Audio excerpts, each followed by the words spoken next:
எழுதுறதுங்கிறது எனக்கு ஒரு பேஷன் தான். இன்னைக்கு வந்து கதை, கட்டுரைகள்லாம் கடந்த ஒரு 15 வருஷமா தான் நான் எழுதிக்கிட்டு இருக்கேன். பட் அதுக்கு முன்னால எனக்கு ஸ்கூல் டைம்லயும், காலேஜ் டைம்லயுமே வந்து என்னோட ரைட்டிங்ஸ் வந்து வெரி பாப்புலர் வித் என்னோட ஃபெலோ ஸ்டூடெண்ட்ஸ். என்ன காரணம் அப்படின்னு சொன்னா, நான் கிளாஸ் நடந்துகிட்டு இருக்கும்போதே அந்த ஹிண்ட் எல்லாம் எழுதிட்டே வந்துடும். எழுதி முடிச்சுட்டு அதுக்கு பிறகு கிளாஸ் முடிஞ்ச உடனேயே இல்லைன்னா அது ஏதாவது வேற ஏதாவது பிரேக் இருக்கும்போதே அதை கம்ப்ளீட் பண்ணிடுவேன். ஸோ நெக்ஸ்ட் டே பார்த்தீங்கன்னா என்கிட்ட கம்ப்ளீட்டா அவர் பேசினதோட ஸ்கிரிப்ட் இருக்கும் எனக்கு.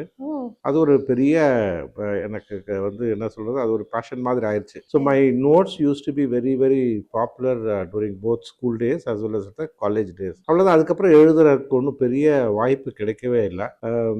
இந்த 2005க்கு அப்புறம் தான் ஏதோ அப்படியே கொஞ்சம் கொஞ்சம் எழுதிட்டு இருந்தோம். அப்புறம் மேகசின்ஸ்ல கட்டுரைகள் சில பேர் என்னை கம்பல் பண்ணி தான் எழுத வச்சாங்க. உண்மை பத்திரிகையிலையும் விடுதலை பத்திரிகையிலையும் வந்து அப்போ இப்போ பெரியார் சாக்ரட்டிஸ்னு ஒரு ஃப்ரெண்ட் இருந்தார். அன்ஃபார்ச்சுனேட்லி இப்போ இல்லை, அவர் இறந்து போயிட்டார் ஒரு ஆக்சிடென்ட்ல.